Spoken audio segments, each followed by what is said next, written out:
So that's why it's mandated.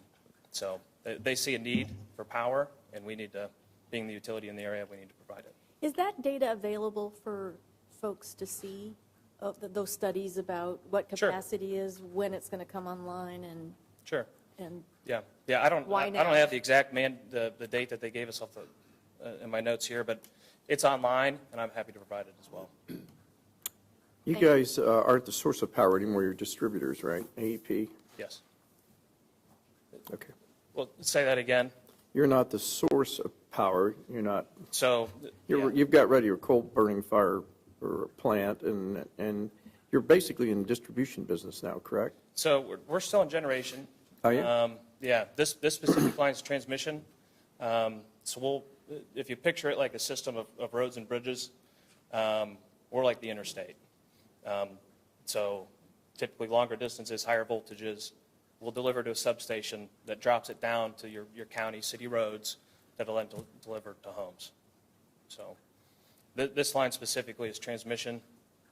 So, higher voltages, 138. Will there just be one transmission line at the top of this pole? Is Yes. that correct? Yes. So there's 3 arms. Each one of those is a circuit, but that represents one circuit. So this is only one line. So like Megan said originally, that we were looking into double circuit, there would be 6 arms at the top of this. I see, but the three arms would all have a transmission wire on them. Yep. And in the, you're probably going to get to this when you go to options, but in these typical structures, are there options on the kinds of structures? Yeah. So Colors, materials, there is. Design. This is what we recommend. Staff has asked us to look into shortening the height of these poles a little bit. So as proposed, the structure is 90 feet tall. So if you look at the middle arm and then the bottom arm, if you're looking at the top half of this pole, if that makes sense. Basically, we'll just make those parallel.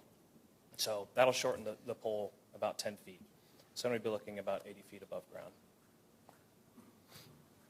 So, and there are different colors. I know staff asked us to look into a NATINA finish that I think that they'll touch on later. But we provided cost and recommendations for those.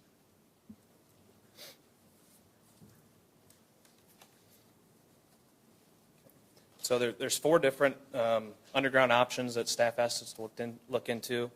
We'll go over kind of high-level maps to give you an idea, and then I'll break it down. There's aerials, and then a cost delta. So AEP is willing to pay what we would typically pay for construction. We are not recommending underground here. However, if city feels that they would like underground, the city would be responsible for any cost above what our typical construction would cost. So these underground alternatives are going to report the differentials from a preferred overhead alignment. Both the overhead alignments are about the same length, so I'd anticipate about the same cost. And again, any cost delta above what our overhead power line would be, if the city would want to move forward with an underground option, we would consider it, but any cost would be on the city. Joe, do you guys ever bury lines? We do, and typically it's distribution that buries lines. Transmission voltages we do, but it's only when there's no other option for overhead. So given this area, unfortunately, I know there's concerns with visual impacts, but unfortunately that does not mean that we can't do it. what does it mean when there's no other options? What would an example be that there weren't other options that you would bury it? So I guess, it would be nice if the cost was the same, but we have to justify our costs to PJM and FERC. The rates are spread across, other people, not just in this community. So we need to make sure that when those folks are reviewing our costs of building power lines, that we're prudent with those dollars. So in this example specifically, overhead is much cheaper. So it wouldn't be prudent on our part to recommend underground.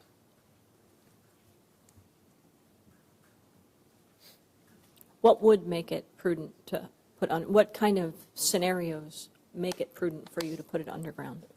So there's a number of factors, and typically it's every project's a little bit different.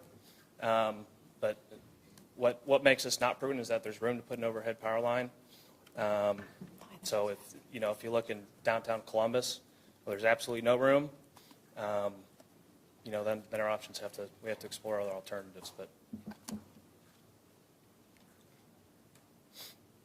so we'll go through the 4 high-level maps here. So black is showing the proposed route. What you see highlighted in purple is the underground option that staff has asked us to look into. So first one here is showing substation to substation. We can go to option 2. This is showing right in front of the City of Dublin building to the west of Dari Fields, and actually just to the west of one of AEP's existing transmission lines. Option 3, again, same starting point right in front of City of Dublin building. This is going just to the east of Dari Fields. And then option 4, starting right in front of the building again and ending just east of Cosgrave Road. You're talking about that's the portion that would be buried. Yes, so And what's the rest would highlighted in purple would be buried, everything else would Understood. be overhead. So in aerial, again, this is substation to substation. We give an estimated delta. Due to the amount of engineering that we have, this is the range that we feel the project's going to fall into. Again, this is substation to substation. I do want to note that we've done a lot of work to get to this number.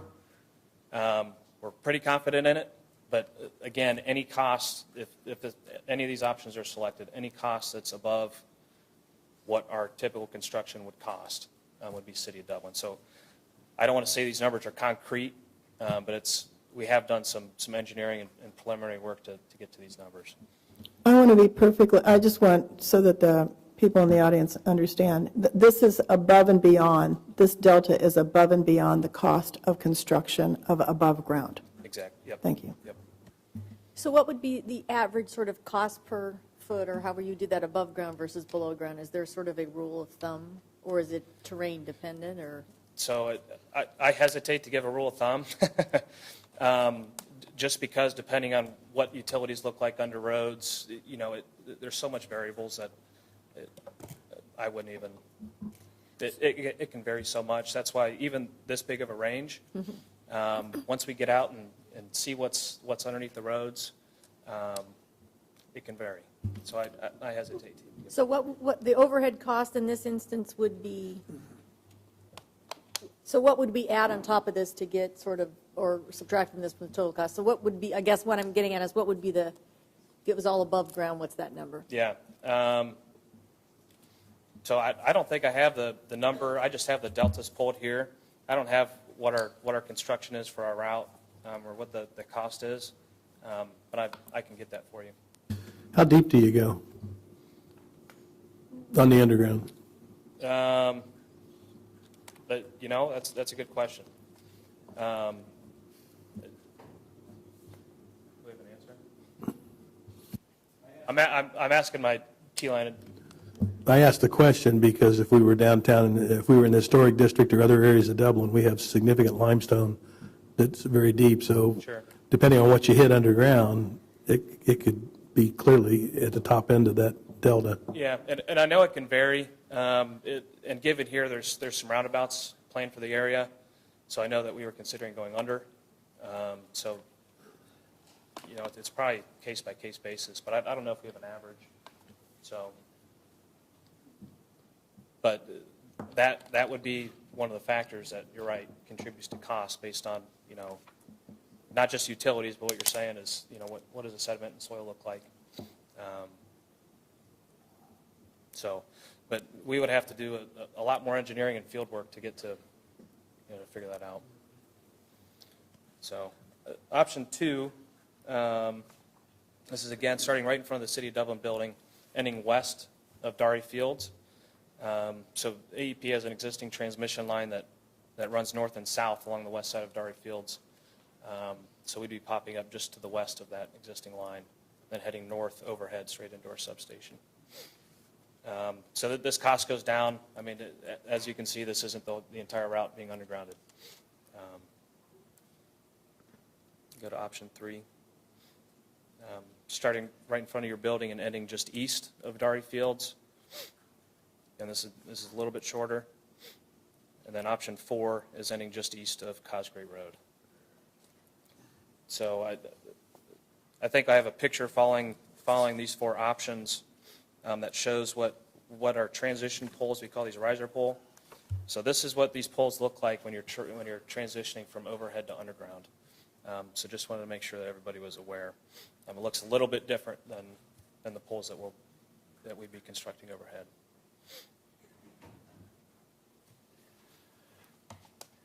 Do you know, Joe, back to the image, the typical structure slide, you don't have to go to it, but are there poles like that located throughout Dublin and other locations?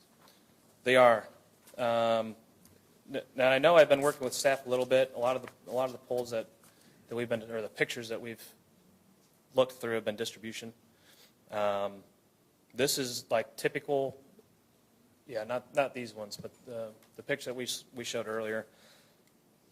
These are typical poles that we're putting in all over the state and really all across the country. And are these a replacement for those ones that have 4 different ones that kind of look like a big radio tower sort of thing? Like a lattice tower? Yes. Yeah, we are. We're still using lattice towers, given terrain, like mountainous terrain. But typically around here, it's these monopoles. This picture was taken right off Morse Road in New Albany. So I think we photoshopped it a little bit to be exactly what you'd be looking at along SHIER rings. Joe, I have a question. There are, like you said, there are other designs. Obviously, you can shorten a pole, you can color the pole. I think I mentioned when you were here before, the one that New Albany has that looks like an arch.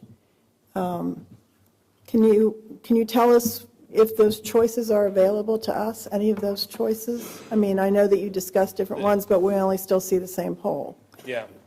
We do have a couple slides later on in the presentation that address Okay. color and the bold structure that you had asked that we look into. Okay, so I didn't know that there was. There's There will more. be, and after we go over that, if you have any more Sure, questions, I'm happy that's to. fine, thank you. That pole that you showed from New Albany looked like it was significantly off the road. By the looks of things, I'm going to guess it was 40 to 50 feet off the road from the picture. How far north of the road would you intend to put these poles? What we're looking at right now is about 5 feet outside of road right-of-way. So I know we've had So discussions I about want improvements to to be that. not off the pavement. So outside of road right-of-way, that's typical. Now, if you look all the way down SHIER rings, there's some areas that are constrained. We may be a little bit closer to pavement. But 5 feet's typical when we're playing a road outside. So if you of say the road. 5 feet, how many feet does that mean off the edge of the pavement? Well, it varies based on how wide the road right-of-way is. So every road's different. Do you know how wide the right-of-way is on this road? SHIER rings, I don't. I think we just started surveying on the eastern portion. We haven't got to the west yet, so once we define those. Do you have to take any property? No. You just no. in the right-of-way all the way up the road? Yes. So to get it farther away from the roadway, you'd have to do a take? Well, not necessarily.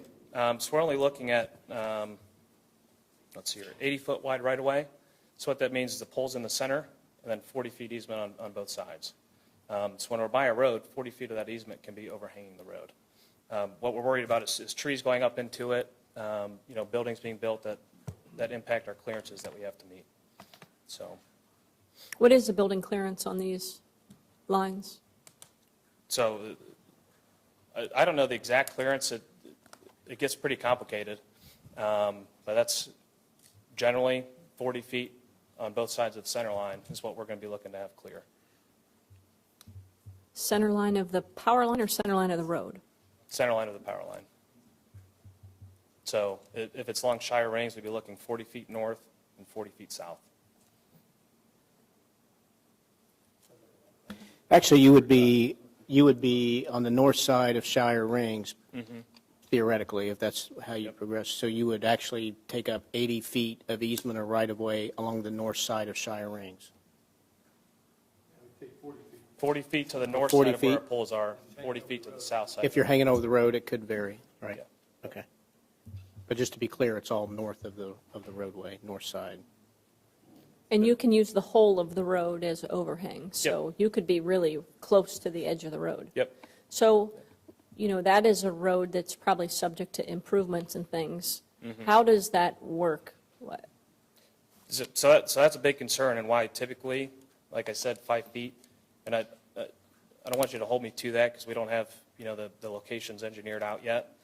But typically we'll go private easement, so outside of road right away, so that the city still has room to expand the roads. So. Megan, do we have anything on infrastructure in the future for that area that you We want to have address? shared our SHIER Rings corridor plans, we've shared our existing engineer plans, all of the utility information that we have. So they have all of our engineering records and plans in their hip pocket that they can, But our going forward work toward. discussions as well. yes. Oh, yeah, they'll absolutely have to be with all the development in the area, especially east of Avery where it's tighter. There's going to be a lot of coordination to make sure that everything works smoothly.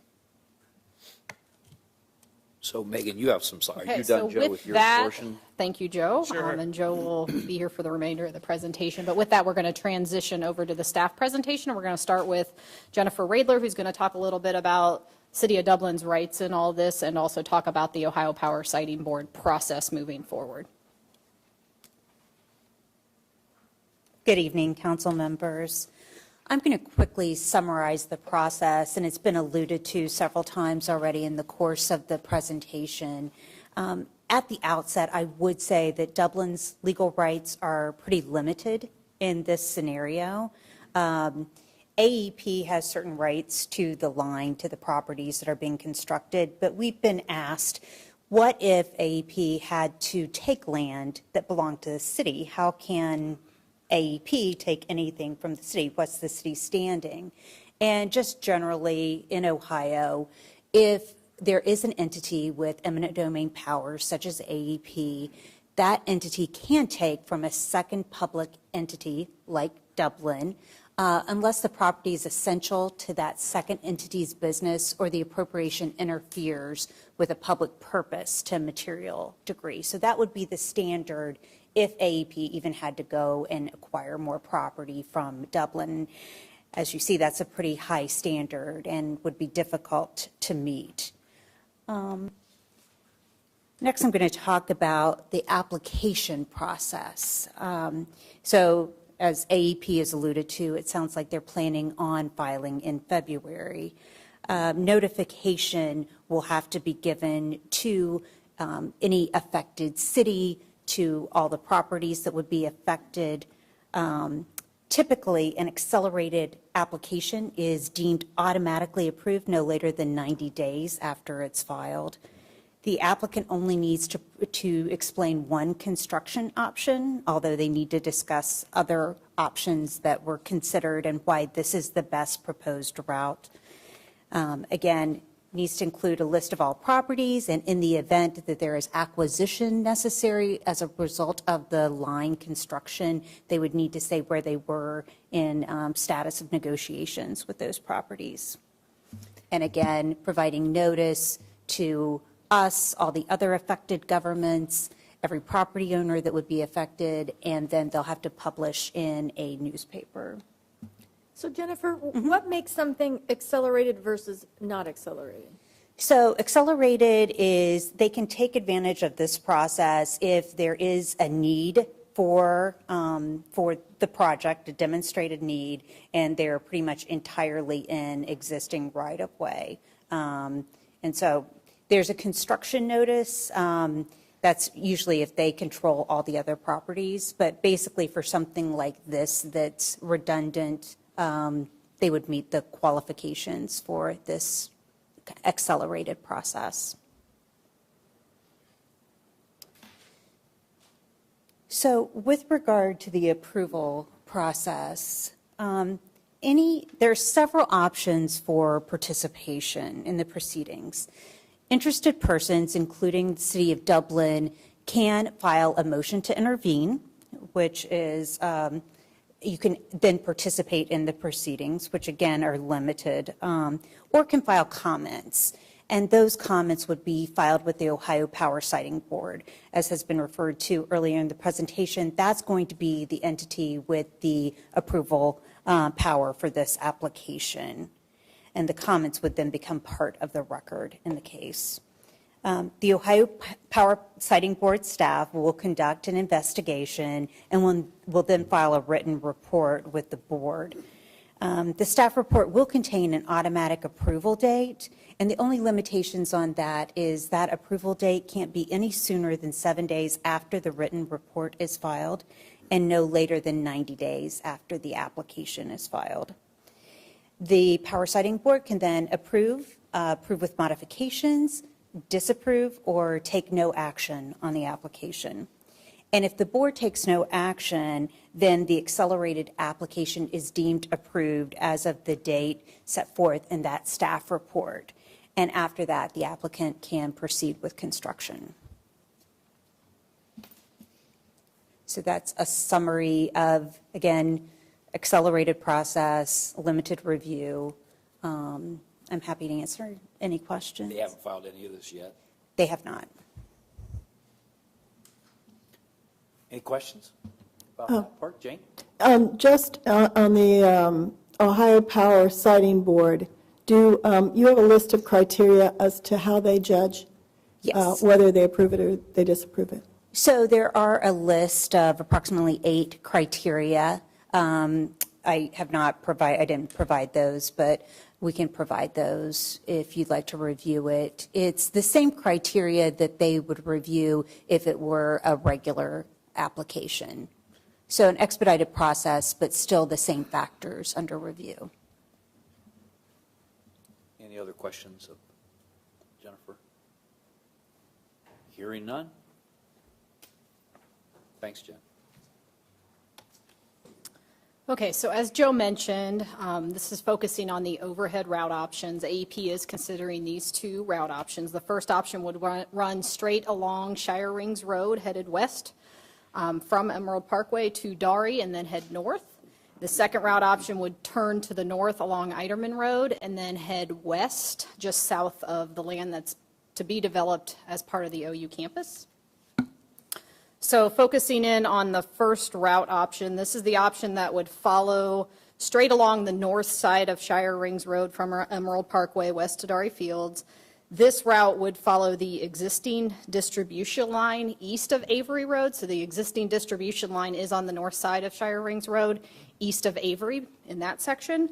And then if this route option were implemented overhead, the existing distribution line that runs along the south side of Shire Rings Road, west of Avery Road, would, as part of that implementation, would move to the north side of the road and follow along the new transmission line as we discussed. So one positive would be associated with that option would be that the existing distribution lines would move further away from the residential in that area, and we would have a pole line that would be a little further to the north. The second route option from the east runs along Shire Rings Road all the way over to Eiderman Road, and then it would turn north along Eiderman Road, then it would turn west, and it would turn west just south of Nestle, and then continue west just south of the OU campus area over to the substation. So this route would follow the existing distribution line east of Avery, and then there's also an existing distribution line that follows Eiderman Road. So we pulled together some pictures and also did some Photoshop to prepare some graphics to help council and the residents give everybody an idea of the various options and what they would look like if implemented. So here's a look at the existing conditions on Shire Rings Road, looking west, and we're at Barron's Court Way, looking west down the center of line of Shire Rings Road. How tall are the poles on the left side of the road there? You know how tall those are? 45, 50. You have those heights approximately? Does that sound right? Did they not know they were coming tonight? Just by comparison, 45, 50 one side, 80 the other?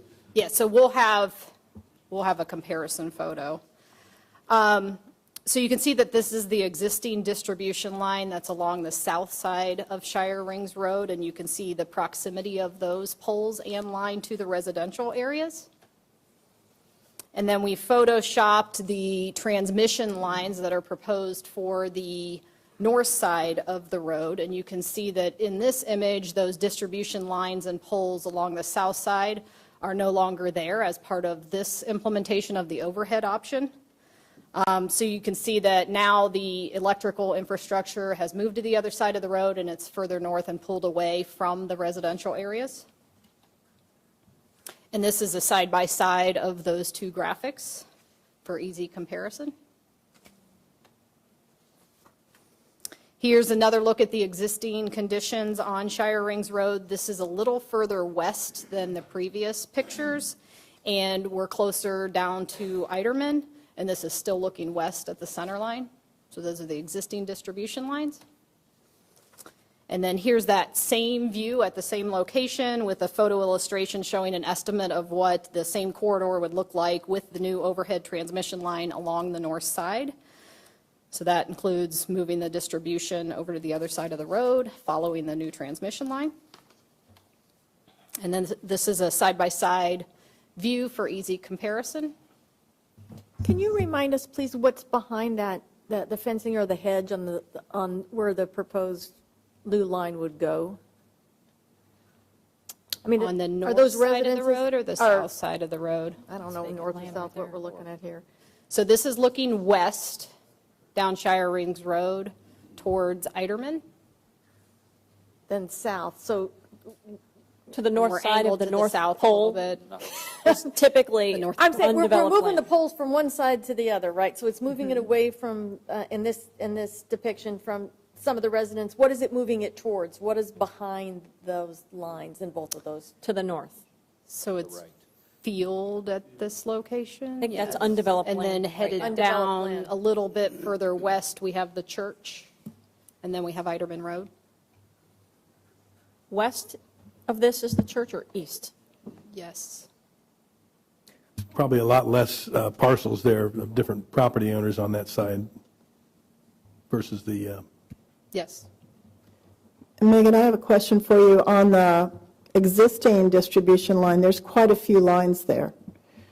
And on the new one, it just shows the new transmission line and a few distribution lines, but wouldn't you need to replace all the distribution lines? I mean, I'm sure that some of this is maybe cable and other, but wouldn't you have to use as many lines on one side of the road that exist and place them on the other? So as Joe walked you through that proposed pole, he talked about the top 3 arms are for the future transmission. Right. And the bottom 2 arms are for the existing distribution. Then he mentioned beneath that would be the cable and the telephone. So as far as counting up the lines, they were all, I mean, we had asked that question and AP had indicated that they were all accounted for on that image of their proposed pole. Okay, because we don't have any Yeah. transmission lines on the left-hand side of the picture. Those are all distribution lines. Those are all distribution. So are you able to condense the number of distribution lines on the new poles from what was on the existing pole? Is that what we're seeing? Because it looks to me like you have 6, 7, 8 maybe distribution lines on the south side of the street, but you only have 3. So a lot of that is telecommunication, fiber, different things. Actual distribution lines, so what's actually has electricity in it, is shown double circuit on the left side, and we have that shown in the transmission on the right. So I think, so those 2 structures shown in this picture are dead ends to support the tight angle that you can see taking a turn. So there's a lot of guy wires coming down, so it may look like there's more wires than there are. But the picture of the typical structure that we showed has all the distribution, all the transmission wires that are going to be on there. We are open, do have to be open for other telecommunication wires to be underneath. We did show a couple of them on that structure, but I think this looks like there's more lines than there are just because it's. Well, there's 10. So the 3 at the very top that are in parallel, and then the 3 right underneath are the 2 circuits. So those are both the distribution circuits on the pole. So the bottom 4 are Bottom others. 4 are probably telecommunication, other things, yep. And I presume that those bottom 4 would be moving, those poles are coming down for sure. In other words, so there, you will allow those bottom 4 lines to Yep. to be on your lines. And there's no loophole that a telecommunications or another pole, these are all your poles on the south side of the street. Because I know some poles are owned by certain companies and some poles aren't. So these would definitely come down, where there would be no other poles left up, other than the few that would be Other than routed the few to that we a, talked about, yep. and probably an additional 4 lines would go on to the new, about another additional 4 Do lines. you know if any of those are vacated? Are they all active? You know, I don't know. I don't know. Many times there's inactive lines up there. Paxton Cable was real active out here years ago, and they're gone. And they don't come back and take them down typically, so it's possible there's inactive. I'm sure yeah. So would you be responsible for removing those inactive lines if they don't belong to somebody anymore? I would assume so. When our poles come down, they would come down. So when we're taking all these structures down, it would move to the north side of the road. I'm on SHIER rings. We would transfer everything active, I'm assuming, based on, I don't know what agreement that we had with them, but if they're inactive, I would assume that they would come down. Yeah, I think that is definitely something we'd like to know, because to Jane's point, we don't really want there to be some excuse to leave them up. I agree. Yeah. Yep. The cadence of the poles, because they're at a higher elevation, I presume there's going to be a lot less poles, is that right? Then existing distribution right is, yeah. Than your current Yep. gaggle of wires, so, Yeah. okay. How far apart, just curious, how far apart are the new poles versus the old poles? So I don't know what the span is of the old ones. I know they're shorter. I think the new ones, we're looking at averaging about 300 feet apart. Okay.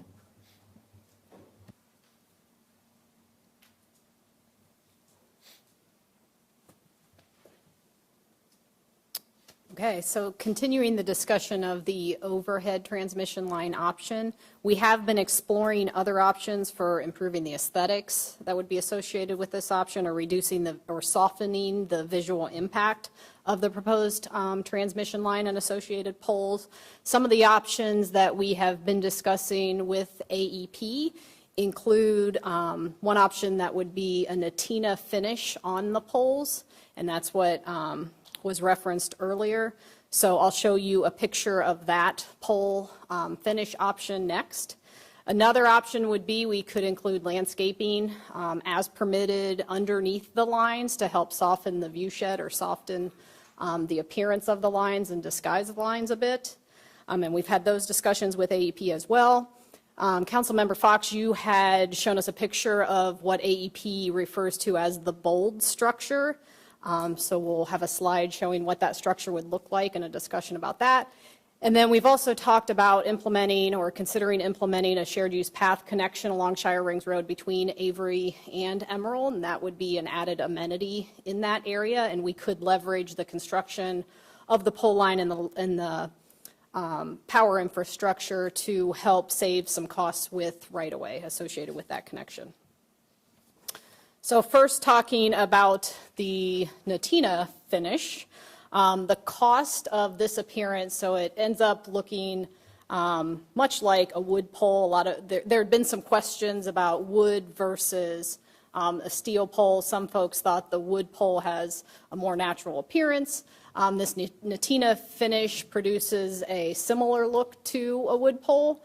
And the cost of this NATINA finish would be approximately $300,000 for the entire route, and AEP has indicated that that entire cost would fall on the city of Dublin to absorb. Trees and landscaping, AEP's practice does not include landscaping around the poles. We have suggested to AEP that we would consider options to improve the aesthetics in the area, and as I said, soften the views in the area. So we could consider planting some smaller trees that would be allowed, that wouldn't grow up into the prohibited area of the lines. We could consider some bushes, and that would help beautify the area. Costs, there would be a range of costs associated with that, and those costs would fall to the city of Dublin. And then this is a picture of the bold structure. It's called the Breakthrough Overhead Line Design, otherwise referred to by AEP as bold. There AEP has determined that these wouldn't be the best option for the situation that we have in Dublin for a number of reasons. The first being that it does provide for a wider footprint, and this picture of the bold pole shows 2 circuits over in New Albany. This line that we're proposing, or that AEP is proposing in Dublin, would only include a single circuit, so one arm of that bold structure would be occupied and the other arm wouldn't, so it wouldn't be balanced. We wouldn't benefit from the efficiencies of the bold design. The bold design provides for longer spans, but because we would have the distribution underneath it, that would require additional distribution poles in between these pole structures, or in between these bold structures.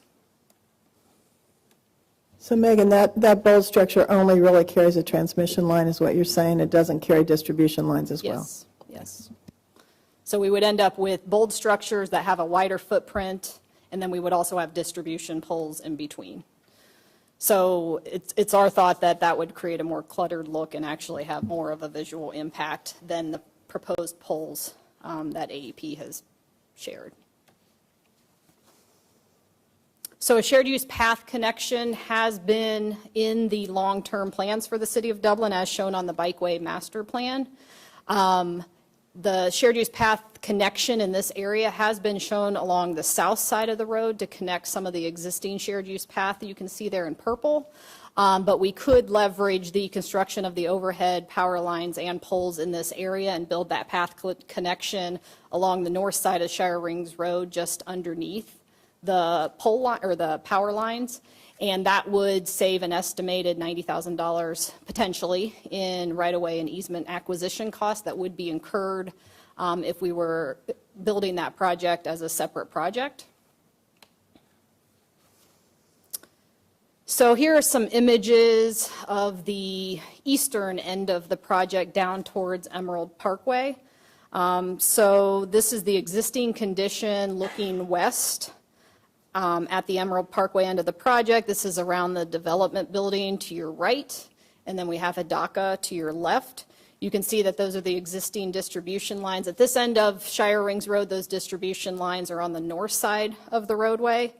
The existing sidewalk, as you can see, ends about halfway into that picture, as well as the landscaping that's next to that sidewalk. And here is an image that we have photoshopped that is of the same view, and it shows what the proposed transmission line and the pole that AEP is proposing would look like in this area. This would utilize the steel poles. And with a shared use path, you can see that we've extended the shared use path and also extended the landscaping in this picture. And then this is that same view with the extended path and the landscaping utilizing that NATINA finish on the poles. So now we'll take a look at the overhead. So the portion of my presentation thus far is focused entirely on the overhead option. Now we'll take a look at the overhead option as it compares to the underground, the complete undergrounding of the entire line as it compares to the partial burial. And Joe outlined several options with different endpoints for the partial burial. So this is one slide that summarizes all 3 of those options, as well as the associated costs that would be borne by the City of Dublin, those incremental differences. So as I mentioned, AEP outlined several burial options ranging from the entire line down to several different partial burial options. Staff has been focusing on and generally looking at the possibility of burying the lines that would be proposed adjacent to the residential areas, and that would be between the service center and Darry Fields Park. That option, as Joe mentioned, brings a price tag of between $9 and $14 million. And these are very, very recent estimates. Staff literally just received these numbers late Friday evening, so we haven't had too much time to do cost comparisons and all that. But that cost would be borne by the City of Dublin. It would provide aesthetic benefits in that residential area along the route. The important thing to note, though, with the partial burial is that although the transmission lines would be buried in this area, those existing distribution lines would remain where they are along the south side of SHIER Rings Road. AEP has shared with us that they do not prefer the underground option, and they really don't prefer having both overhead and undergrounding along the same line. So it is not, they don't bury distribution and transmission lines in the same area. Is that what the reason that the distribution lines wouldn't be buried is because they don't bury them together? You don't bury them together? Is that true? Yeah, I mean, the big reason is because. Joe, if you could go up to the microphone, please. Sure. So, not saying that those could never be done, but that would be something for AEP Ohio and distribution to consider. This project is only considering the transmission. So those are the costs just for transmission. So that's what we looked into.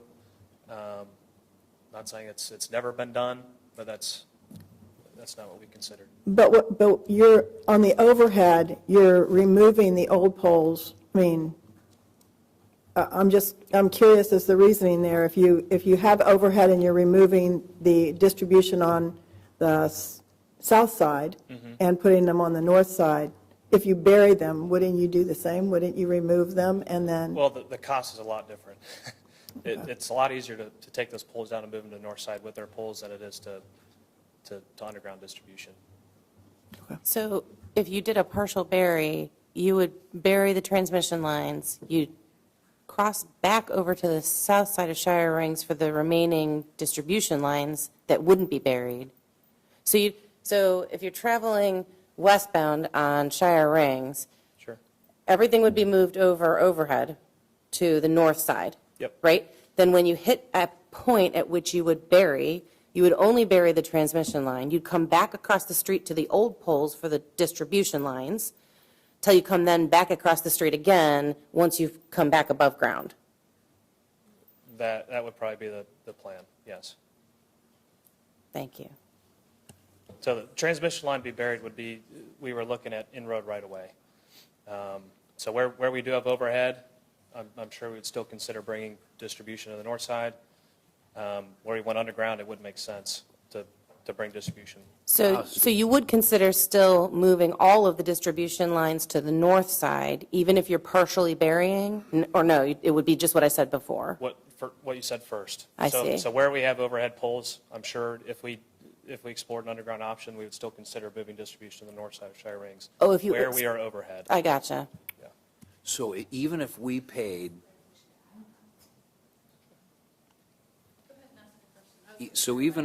whatever your biggest, hugest number, $32 million, let's say we paid $32 million to bury all the new stuff the whole way. Yeah. All this old stuff on the south side of the street would still be there? Yes. That's all distribution. So part of the reason why we recommend overhead, because underground is so expensive. I mean, I'll be honest, I drive my kid down to play in Derry Fields for the last 10 years playing baseball. I never noticed how significant those poles and all those, I mean, there's a lot of wires and a lot of poles. Yeah. And we're going to have that no matter what we do. Unless we go overhead on the north side. Right, no overhead on the north side, but if we're going to spend the money, which they pay for overhead. Yes. You don't have to pay for that, except for the That's free. patina and the coloring and all that stuff. But overhead, you would pay for, in which case, all of this would go away. But if we bury it, we get this ginormous bill, and we get to still have those lines. Yes. Okay, thank you. So Did you want to add something? So there's not a possibility to bury, I mean, that would be another conversation with AEP. Exactly. There's got to be significant contractual arrangements between you and the other distribution lines, between whether it's cable or fiber or whatever those lines are carrying. I mean, you're giving them, they're paying you for the right to put those up probably along the way. Yeah, and we're required to allow them to do it. By the governmental authorities or whatever, but nevertheless, they still have to pay you. So there's got to be agreements that say if you have to move the line, they have to go with you. Yes. Yeah, typically. Yeah. I'm sure there's a number of agreements out there, but yes. Yeah. So if you're paying the money to bury the part of them, is it not physically feasible to bury them together, or is the hurdle here another agreement with another agency? I mean, is it technically possible? So that goes into the. Can we get your name for the record? I'm sorry. I'm Jessica Howley. I'm Thank you, Transmission Line Engineering Manager for Ohio. So when we go to underground, there are a lot of factors that go into play of the duct sizes that we need. And what we look at specifically was transmission cables only. So when you add distribution into your same duct bank, you have some reliability concerns and your costs go up because you have heat factors that go into it. So we get into a lot of details on the engineering side. We do not typically, I cannot think of a situation where we have done transmission and distribution in the same duct bank. It causes concerns for us. We're two different systems when we go underground, and we keep it that way for the system reliability there. So some clarification on when we were talking routes. We have put our design together to follow some of the distribution routes that are out there because that is a current corridor. We try and lessen our impact there. Where we get into the park, distribution would not follow anymore. They go underground to serve one of the park buildings, but they don't need to continue down that line to where our 345 kV line is. So we have worked closely with our distribution counterparts to ensure that we have an understanding of where they need to be, how we lessen the impact in the future. So that's why we talk about 2 circuits. It may not immediately be used because down Eiderman, they see some need for it later. Right now there's a 1 circuit there. So we are working with them to ensure that we're looking at the routes that they would need. If they are not there and they don't have a need there, we would not have them in a future design. Does that clarify a little bit? Them being what? Them being distribution. So they're circuits or so after Cosgray, distribution has no need to follow us down our corridor through the park. Where do they go? They go underground and serve, they go up Cosgray, up to the north, up Cosgray, and they also serve one of the park buildings underground. So the park building is like a lateral from the distribution line into your home. It's just a long one, but it's just a lateral. And the park buildings, the buildings in Dari, In Dari the Fields, correct. restrooms. And Right. May even go to the water tower there too. I'm not sure if it does that, but it might. So we have, in general, when we are looking at these routes, when we put distribution under build, we work with them to figure out what routes they actually need and that will have a future use for them. So we're not just putting it there to make it easy. We're actually working with them and refining those designs. Can I ask you a question? Maybe go back to that slide, Megan, that has the landscaping of that one. These poles have to be 40 foot you have 40 foot of easement on either side. They're centered on 40 foot on either side. Is that correct? You have to have that kind of a clearance? So these pictures were not completed by AEP. So these were something that Dublin put together just to give you an idea. This is not where we would be on the side of the road. So I'd be curious. I think obviously this is primarily about aesthetics and the concern about transmission lines closest to properties. So how close they are to the road makes an impact aesthetically, how far away they are from the road, how far away they are from houses. So can you give me an idea of what would be an accurate placement of? On the other side of the sidewalk. Be on the other side of the sidewalk. Yeah. So by being on the other side of the sidewalk, tree plantings at least could be unobstructed views, and then these would be how far off on the other side of the sidewalk, would you say? So I do not know the right-of-way width through here, so I don't want to give you a wrong number, but we would be on the private easement, on the out of road right-of-way. Okay.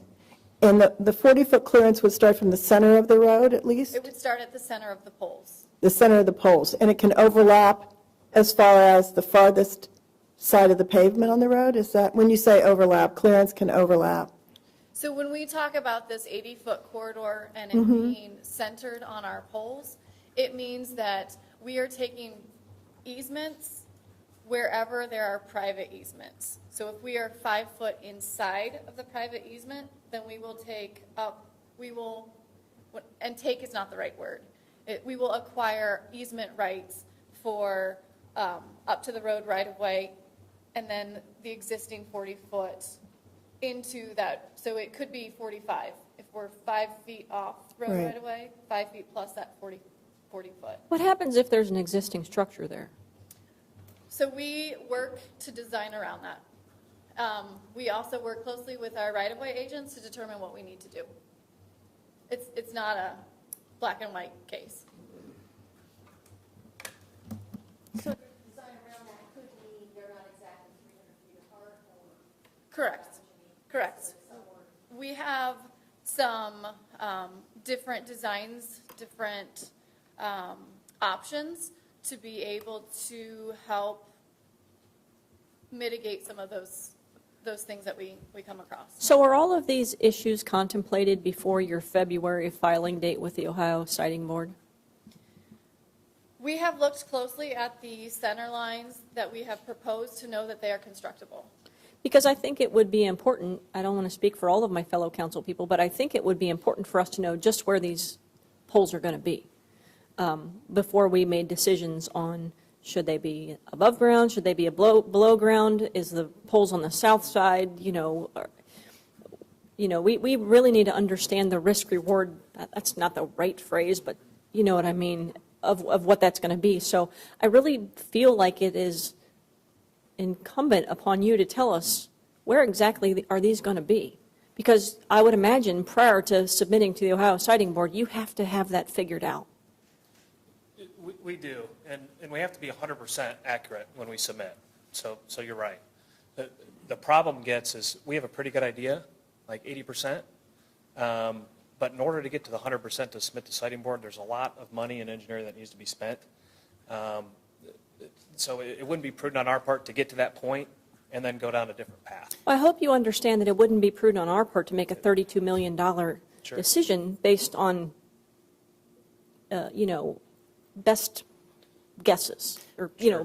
closest estimates. Right, and if you're at 80% now, I guess I I'd rather I threw a see, number out, but I think we can get. let's say closer. roughly you're at 80%, I'd rather see that and have a pretty good rough estimate of where those poles are going to fall than today, which is, I don't have any idea how big the right-of-ways are. That's, you see what I'm saying? So to Chris's point, Sure. for us to try to make decisions like that based on a, don't really know that, then no, the pole's not going to go there.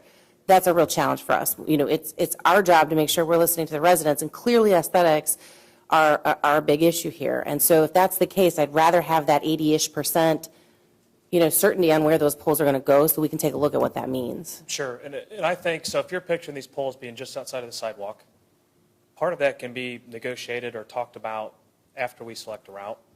I think I can probably get you something a little bit more accurate, definitely before the December 2nd meeting. Particularly, in the areas adjacent to the residents. I realize we have some existing structures further to the east, that the poles may be required to be closer to the road because of that additional 40 feet. Yep. But maybe when we get to some of these areas that are undeveloped land, we could, if they were going to be 40 feet off the edge of pavement, we could put a, walkway on one side of them and landscape, on the one side of the walkway and have the poles on the other, make them patina finish, do the planting. That probably would be a very different conversation, but I don't know that there's a whole lot more feedback we can give you until you give us some, some solid information that, we want to be sensitive to the neighborhood. We want to get as many poles down as we possibly can and put as few up as we absolutely have to, or bury. But that doesn't sound like it's going to be real viable if we have to leave the lines on the south side of the roadway. So I guess we need better information. Yeah, We need to make generally, decisions. I'll work on getting something more accurate as far as a picture. Yeah. Pictures sometimes do a little bit more than telling you, but if you picture where your road right-of-way ends, so it's not where the pavement is. And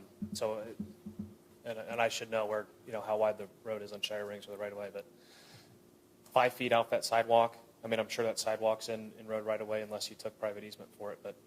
And we need 30 days before you submit to the siting board to make our decisions of whether or not we'll go underground or overground, because Big financial we need to decision. figure out if we can lay out a footpath, a multi-use pathway, and what kind of landscaping we could do. We would need some time to present to the public and say, okay, they say they're going to go right here. These are the things that we can do.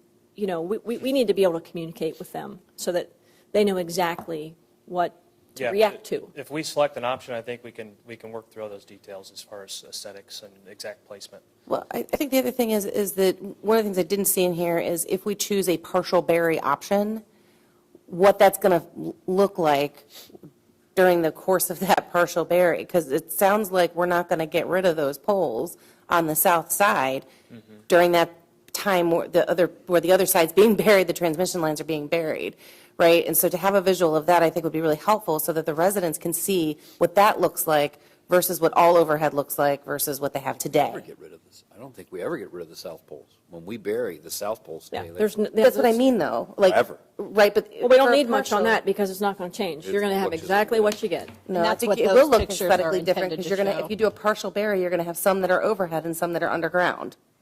And they're going to be crossing the road, which they don't do today. So it will look different. Well, I don't think underground's a good choice, to tell you the truth. When I saw the visuals on across the road, you're not solving any problems with clutter. At the end of the day, it sure looked a lot cleaner. Well, one of the questions is, have we had discussions with AEP about burying the distribution lines? I mean, has that been, we're saying that they don't technically do them in the same pole. Yeah. But can they be next to each other? I mean, what have you done in the past when they've been buried, and how did you work out that process? So they can be in general areas. I mean, it doesn't mean that they can't go down the road right of way as well. So it's just a matter of working out that design. We have had initial conversations with AEP Ohio. They asked specifically if you have additional questions about that to reach out to them. They asked that we not get into those details here since we are not distribution experts.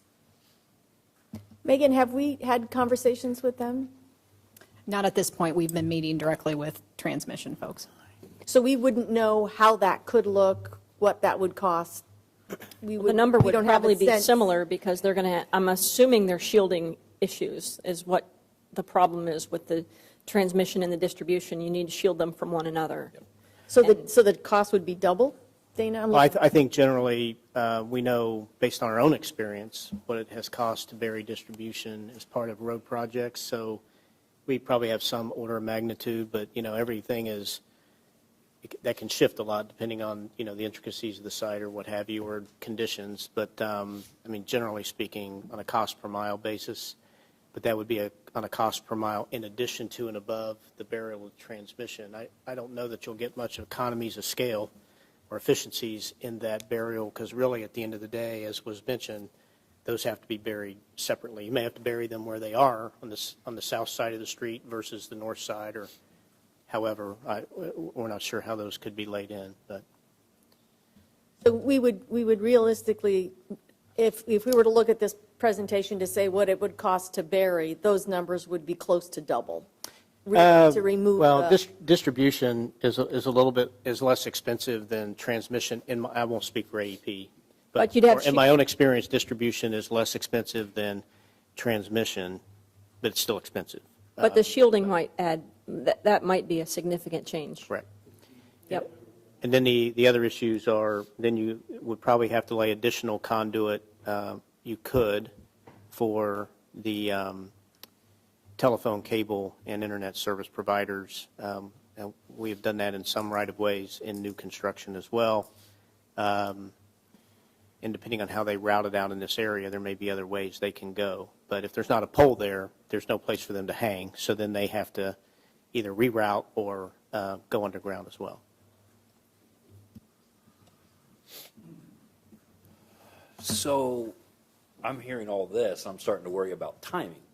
You guys have the ability, I would assume, to go to the power siting board, and you don't give one hoot about what we say about that. You could go to the power siting board and pursue approval and put this in, and there's nothing we can do to stop you. Well, yeah, I mean, we do care. That's why we're here today. No, I understand. I mean, don't get me wrong. What I'm saying is this process is in addition to the process you have, which is to go to the power side board. And you don't have to wait for our agreement because we're the ones attempting to adjust or to tweak your plan, which I get. And I greatly appreciate your willingness to even to cooperate. I'm just thinking in my mind, if you guys are thinking about February, we have one more council meeting, right, this year. I mean, how do we try to, and I get, Joe, all the effort and Jessica, what you guys have gone through to cooperate and work with not only our community but our staff and all that. We greatly appreciate that.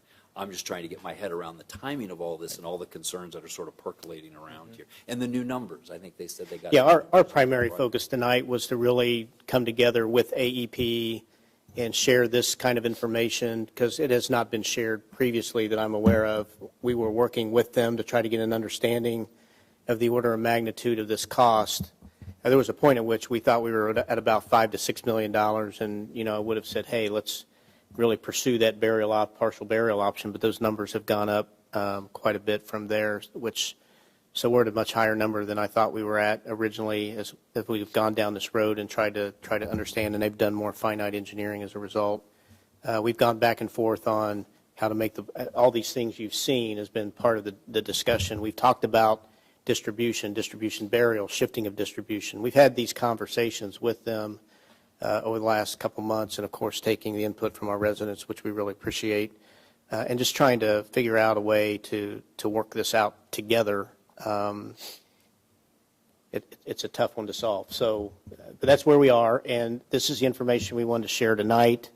I don't have a recommendation for you tonight. We still have to go back and look at if you were going to take on this order of magnitude, how would you go about paying for it? What would those impacts be on your other capital projects that you have underway and so forth? So those are the decisions. Well, and I think it's really important for the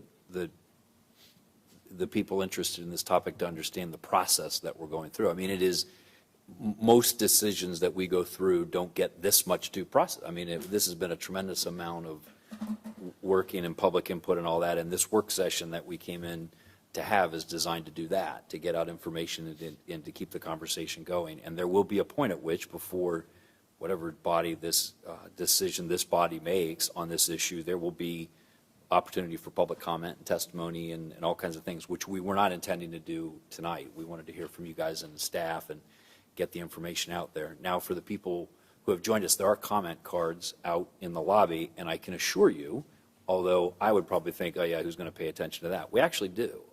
If you fill out your comment cards and get it back to our staff, it gets distributed to all of us, and you know how to find us through email and other sources. So we are definitely sensitive to the concerns of our community and what you guys are doing. I mean, you're here trying to do the right thing, right? Yep. Keep power to the community and economic development and everything else. So these are all noble goals that we're trying to get to be able to live next to each other and work. So this was designed to do what we did to get this information out here. I think the numbers are new.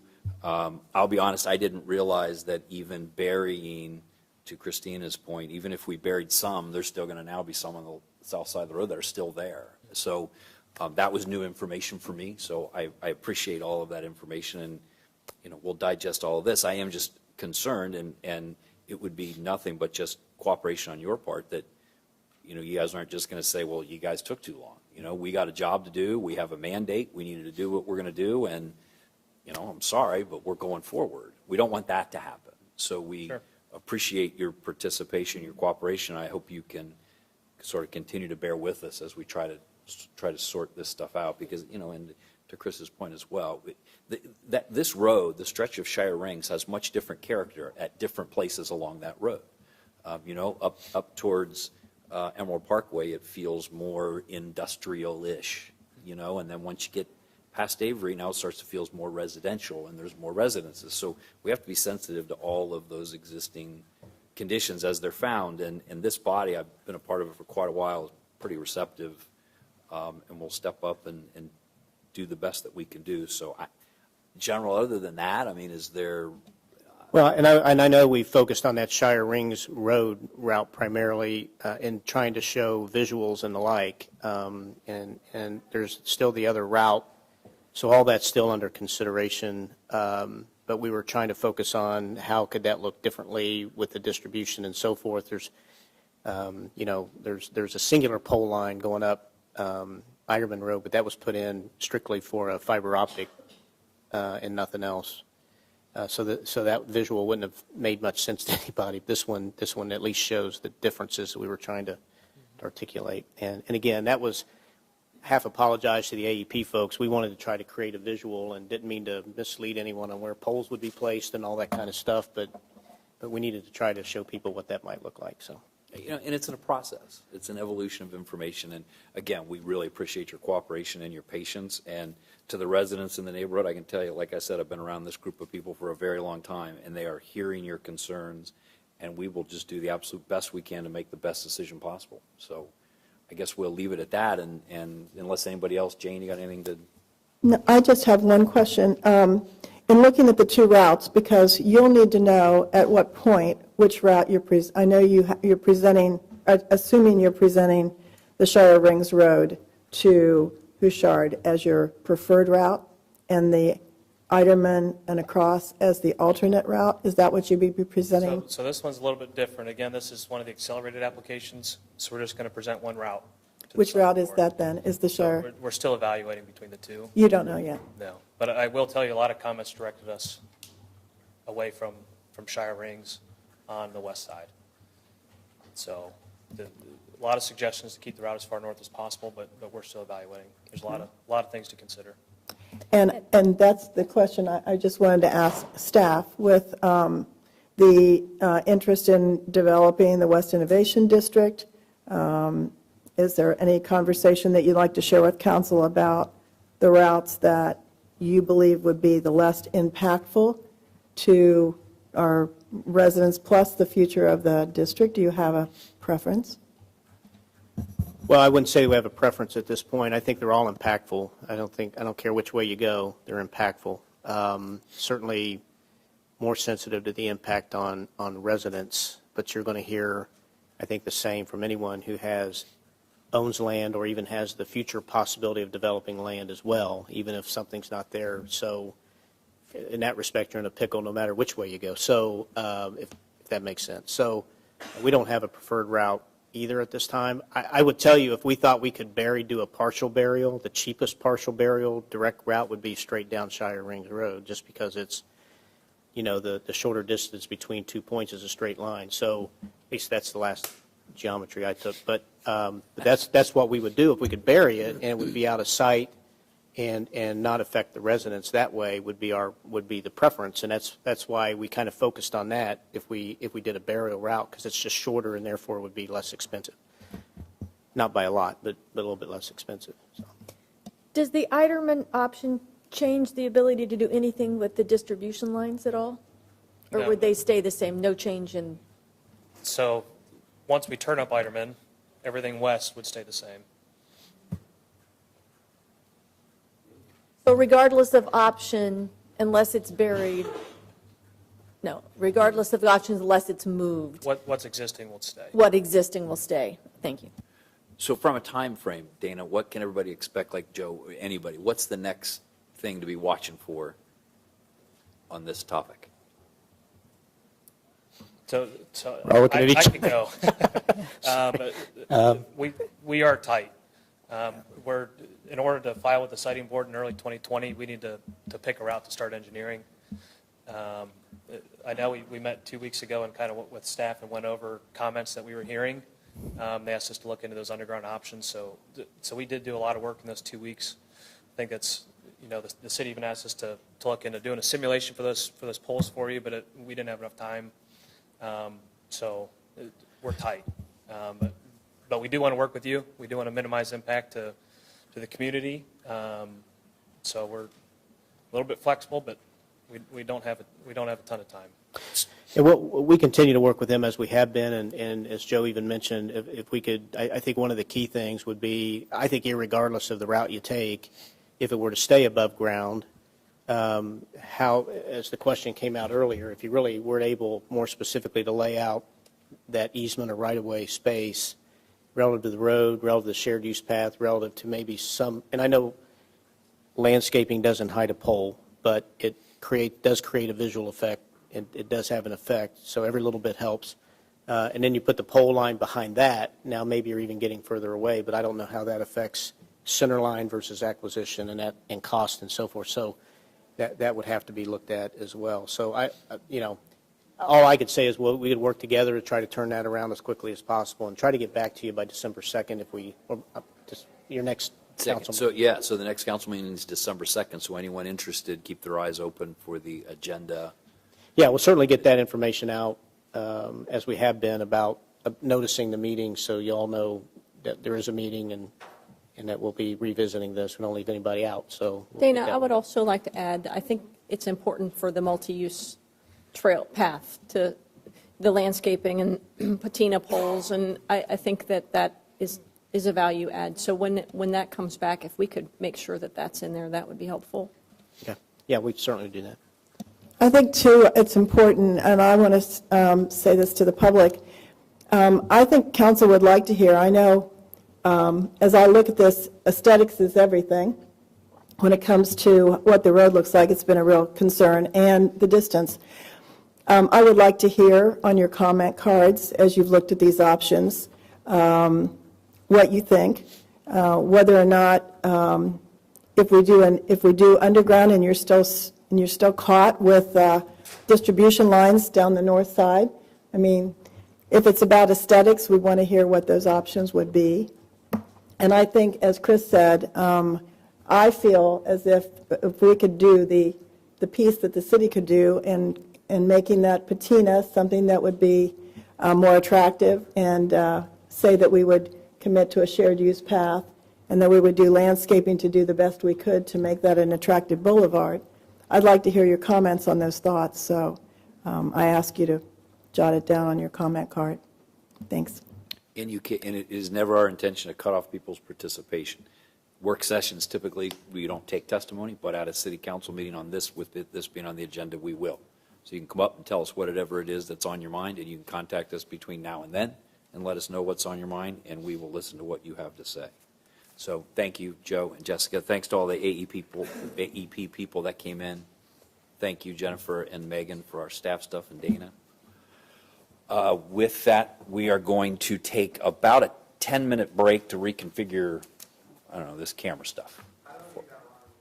5-minute break.